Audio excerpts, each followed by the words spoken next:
அன்பார்ந்த எனதருமை யூடியூப் நேயர்களுக்கு வணக்கம். இது ஒரு அற்புதமான பதிவு.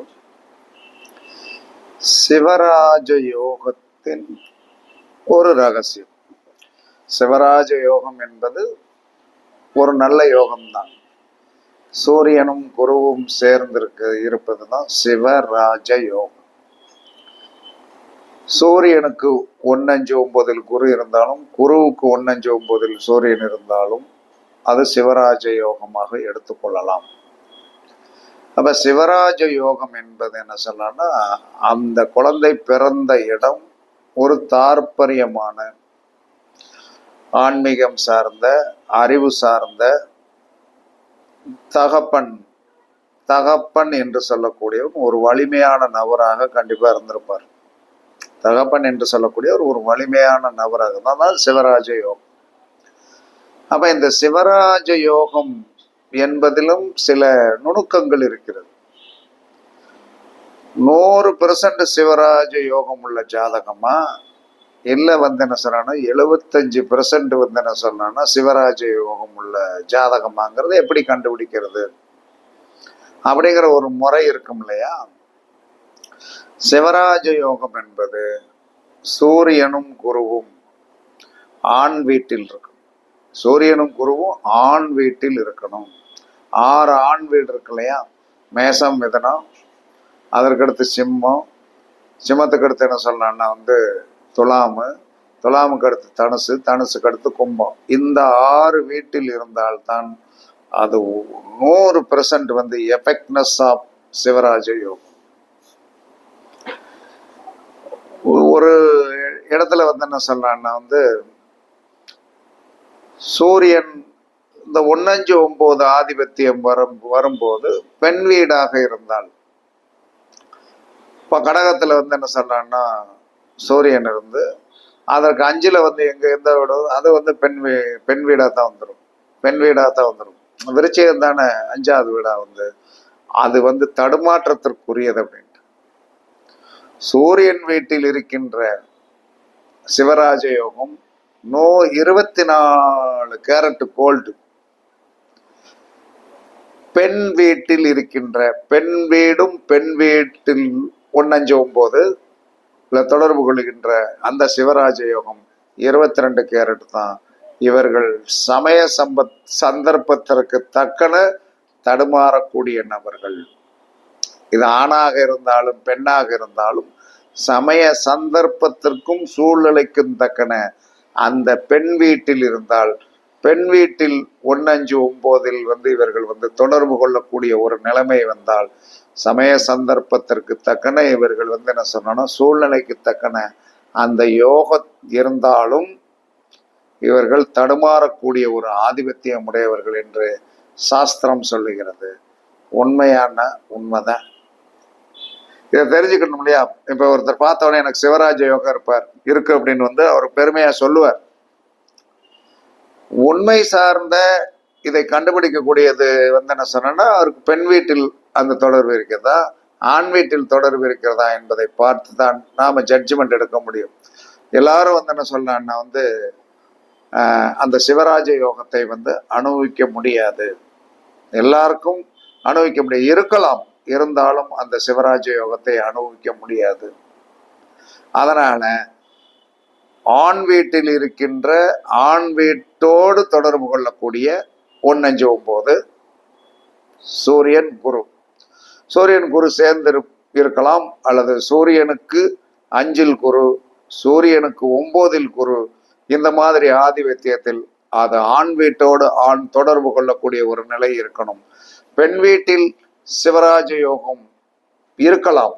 அதற்கு 22 கேரட்டுக்குண்டான தங்க நகைக்குண்டான மரியாதை தான் உண்டு, மதிப்புத்தான் உண்டு என்று சாஸ்திரம் சொல்லுகிறது. அது உண்மைதான். ஆண் வீட்டில் தொடர்பு கொள்ளக்கூடிய 1:5 தொடர்பு கொண்டாலும் ஆண் வீட்டில் இருக்கக்கூடிய சூரியன் குரு சேர்க்கை என்பது சிவராஜ யோகம்தான்.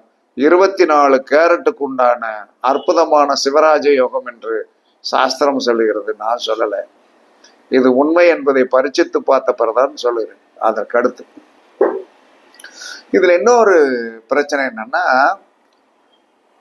சூரியனை குரு பார்த்தால், குருவை சூரியன் பார்த்தால் பித்ரு தோஷம் இல்லை, குலதெய்வ சாபம் இல்லை, குலதெய்வ தோஷம் இல்லை. அதாவது இது எந்த இடத்துல இருந்தாலும் சேர்த்தான்.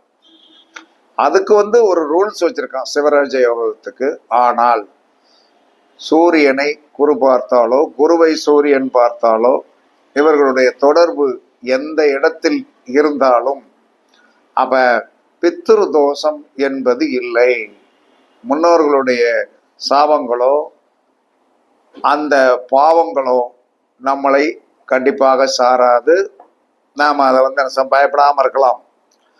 குலதெய்வ தோஷம் இல்லை, இது ஒரு பெரிய விஷயம். இப்ப எல்லாரும் ஜோதிட சாஸ்திரத்துல என்ன சொல்லலாம்னா, முன்னோர்கள் சாபங்கள் இருக்குது, குலதெய்வ தோஷம் இருக்கிறது அப்படின்னு சொல்லிட்டு என்ன சொல்லல, நிறைய பரிகாரங்கள், ஓயாமாரிக்கு போ, காசிக்கு போ, எங்கெங்கேயோ போய் சொல்றாங்க. உங்களுடைய ஜாதகம் என்ன சொல்லுகிறது என்று சொன்னால், உன்னுடைய வீட்டில் இருந்தே உன்னுடைய கர்மாவை சரி பண்ணலாம். அதற்குண்டான முறையான மந்திரங்கள் தெரியணும், என்ன சாமி வச்சு கும்பிடணும்னு தெரியணும். இது தெரியாம என்ன சொல்றேன்னா, எங்கெங்கேயோ போய் காசிக்கு மாசம் மாசம் போ, சுடுகாட்டுக்கு போய் சாமி கும்பிட சொல்றான். சுடுகாட்டுக்கு எதுக்கு போகணும்? சுடுகாட்டுக்கு செத்த பிறகுதான் போகணும். சாகிறதுக்கு முன்னாடியே சுடுகாட்டுல போய் சாமி கும்பிட்டா தோஷம் போகும் அப்படின்னு சொல்லிட்டு கண்டுபிடிச்சிட்டாங்க. காசிக்கு 60 வயதிற்கு மேலதான் உன்னுடைய கடமைகளை அனைத்தும் முடிச்சோன்னு குழந்தை குட்டிகள் இருக்குதா, அந்த குழந்தை குட்டிகளுக்கு உண்டான அனைத்து கல்யாணம் காட்சி அனைத்தையும் முடித்து கொடுத்து விட்டு எல்லாரும் அவங்கவுங்க ஃபேமிலியோட இருக்காங்க.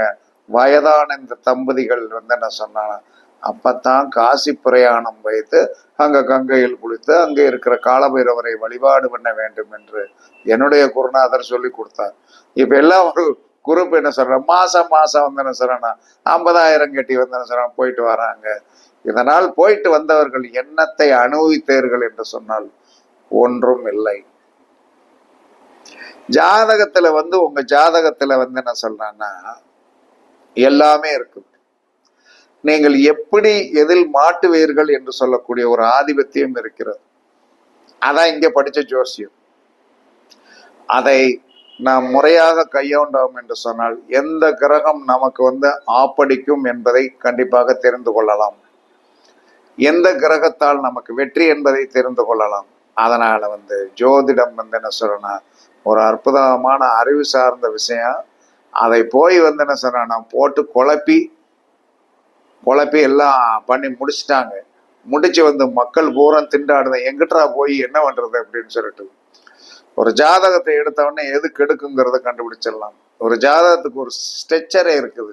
இந்த ஜாதகம் இதுதான், இது இப்படித்தான் அப்படிங்கிறத இதெல்லாம் எல்லாரும் புரிந்து நீங்கள் எல்லாரும் படித்து கொண்டீர்கள், தெரிந்து கொண்டீர்கள்னா உங்களை எங்க வீழ்த்தும், எது தாழ்த்தும், எது உயர்த்தும் என்பதை நீங்கள் தெரிந்து சரியான பொழுது ஒரு அற்புதமான ஒரு பெரிய மனிதர், அவர் எதனால் வீழ்ந்தார் என்பது அவர் ஜாதகத்தை சொல்லியாச்சு, எதனால் வாழ்ந்தார் என்பதையும் சொல்லியாச்சு. அப்ப இன்னும் எல்லாரும் அவரை குழப்புறாங்க. குழம்ப வேண்டிய அவசியமே கிடையாது.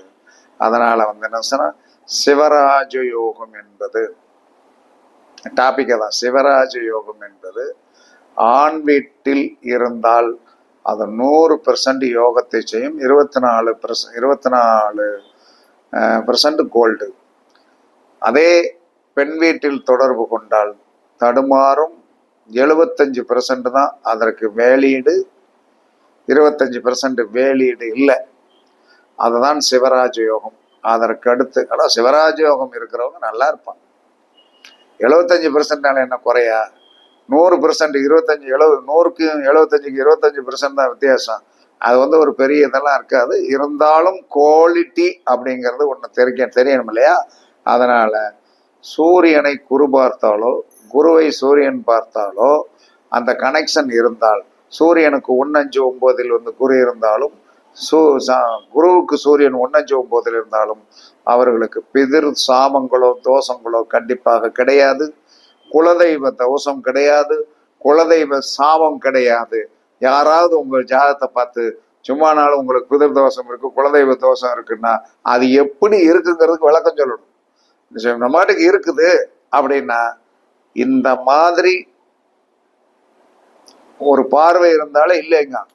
அப்ப நான் முந்தின சொன்னா நம்மளுடைய ஜாதகத்தை கவனமாக பார்த்து சிவராஜ யோகம் நமக்கு எவ்வளவு பெர்சன்டேஜ் வேலை செய்யும், எவ்வளவு பெர்சன்டேஜ் வேலை செய்யாது, மொத்தத்துக்கு சிவராஜ யோகம் நன்மையானா நன்மையே நன்மையே. அதுல ஒரு வேறுபாடு என்பது கண்டிப்பாக உண்டு.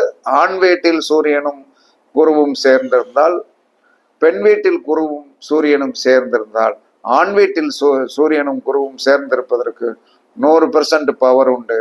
பெண் வீட்டில் சூரியனும் குருவும் சேர்ந்தால் 75% தான் அதோடைய யோக பலனை அனுபவிக்க முடியும் என்று சாஸ்திரம் சொல்லுகிறது.